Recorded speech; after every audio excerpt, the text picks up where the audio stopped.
Hey, good morning. This is Amazon Jude coming to you from Wyoming. And today's date is January 29th, I believe. Or is it the 30th? I'm not sure. I forgot to look. Anyway, I hope you guys caught Kamala Harris's town hall over the last couple days. Now she wants to take my private insurance. It wasn't enough to try to force me onto Obamacare. But because I got private insurance, which has been excellent for my cancer treatment, she wants to take that, and then she wants to take her cars, and she wants to take her guns. She did a good job of shooting herself in the face. Good job, Camilla. I'm giving her a new nickname, Canine Killmilla, because that's what her policies would do. Kill Americans. Open borders. She's already supported the kill your baby up to the minute it's born bills. That nut in New York, what is it, Como the weirdo, he signed a bill saying, yep, I could get pissed off at my boyfriend on Friday and kill my baby on Friday afternoon, even though I'm due on Monday. So that tells you the state of affairs of what's going on in America. We're in a battle, guys. We're in a battle for our freedom. We're in a battle for our gun rights. We're in a battle for our country. The Democrats have gone so far left that they should just move to Venezuela if they like socialism so much. Those guys over there are eating their dogs. Germany's turned into a shithole of nothing but refugees and Muslims. Can't even send your daughter to school alone because some idiot, some Muslim raghead's probably going to turn around and think, well, that 12-year-old little girl, she's got a pink backpack. She's just asking to be raped. Her elbows are showing. That's what those people do. I'm really concerned about the Muslims in our Senate and Congress. That Isra, or whatever her name is, and then the other one who married her brother to dupe immigration. I see one of those two, or both of those two, strapping a bomb onto their chest and walking into the Senate floor one of these days. That's how radical they are. And they scare the shit out of me. And I'm just glad I'm not there. Because every day I'd be looking to see if they got any padding in their clothes that doesn't look quite right. Yeah, no. That's how it begins. As you get some nuts like that into your offices of political offices. And then they start pushing their left-wing agendas. Anyway, they scare the shit out of me. Camilla don't scare me. She's just a loudmouth bitch. Heinz 57 mutt, as far as I'm concerned. She's not black. She's not white. She's not nothing. She's a Heinz 57 mutt. I think they're covering because they want Joe Biden to announce and run. But Joe Biden, we already know what he is. Fuck, he supported Obama and Hillary gun running into Syria. He supported the Benghazi murders of our soldiers. He supported open borders. He supports Medicare for all. He's a fucking loser, man. Not to mention he can't keep his hands off of little children and women. He's a lech. He's a 70-something-year-old lech. Then you got crazy Bernie Sanders. He sold you guys out the first time. You think he ain't going to sell you out again? Fuck, the man he's never accomplished anything in his life. The only checks he's ever signed were on the back of taxpayer dimes. So right now I don't see anybody in the Democrat Party that is even close to matching Trump. Not even close. They're all political fucking hacks. And I don't care how much mainstream media talks them up and puts them on TV and makes them their little darling. They're not getting my vote. And I know for a fact they're not getting the vote of anybody I know, which is a good amount of people. Wyoming were only 3 electoral votes, but I'll tell you what, that 3 sure put Trump over the top, didn't it? 307. And so yesterday they tried to run this bill through, H.R. 1. They passed it in their committee, but it was a bullshit bill to begin with. And you got to see Mitch McConnell. It may have passed in the House, but it ain't going to pass in the Senate. And that's our stopgag right there. Okay, Democrats, they can grandstand and write all these stupid bills and try to make look good to their fucking liberal base. But ain't nothing that is not 100% American going to make it out of the Senate.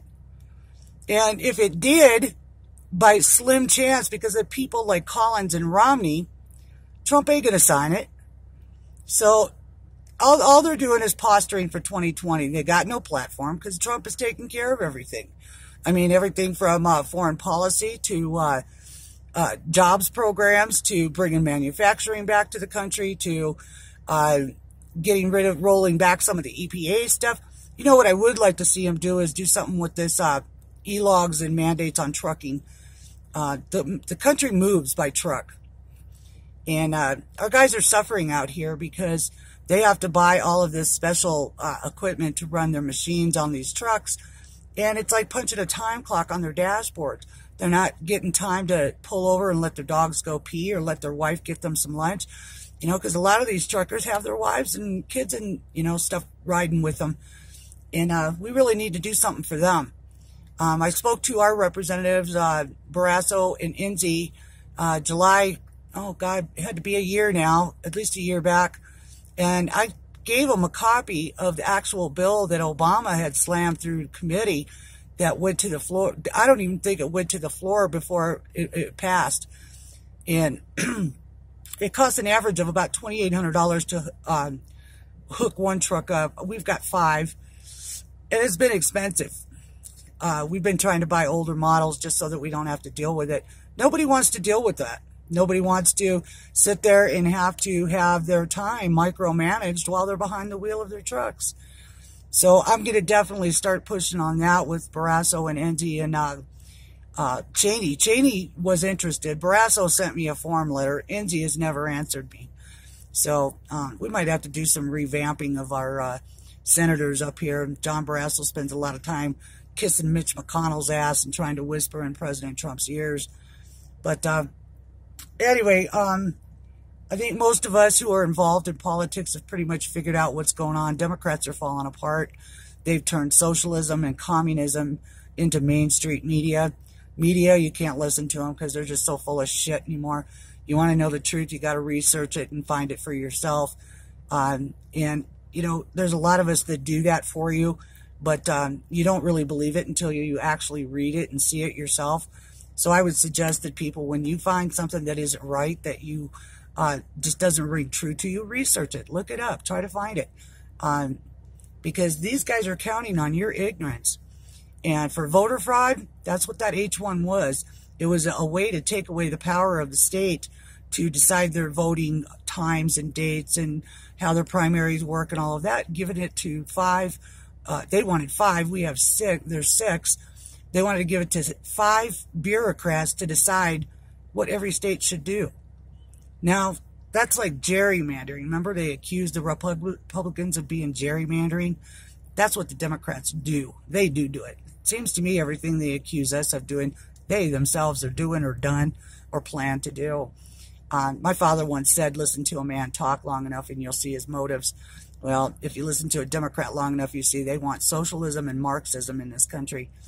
And unless we stand together and start doing something about it, we're going to be screwed in 2020, because I think they're already sitting in little rooms around the country filling out ballots for Joe Biden and maybe Kamala Harris as his vice president, or Cory Booker as his vice president. Joe Biden's going to be their nominee, and they all fucking know it. Right now, all they're doing is scamming money for book deals and power positions in the cabinet if Biden happens to beat Trump.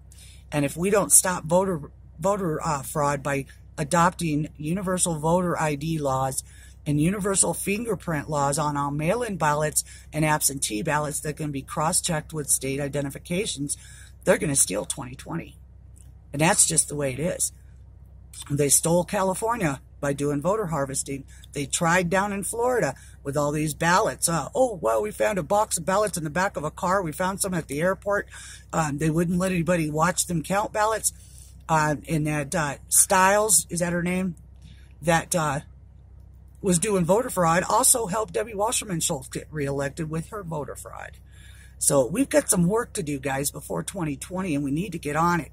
So get a hold of your senators and get a hold of your congressmen and tell them we want universal voter ID laws. We want thumbprints on absentee ballots and mail-in ballots, and that can be cross-checked with state identifications. And let's take it to court. Let's take it to the Supreme Court. As soon as Ruth Bader is dead, we could get another Supreme Court judge in there and start fixing some of these fucked up laws in this country. So with that, anyway, I thought I'd give you my 10-minute wake-up call. I'm on my way to the doctor's.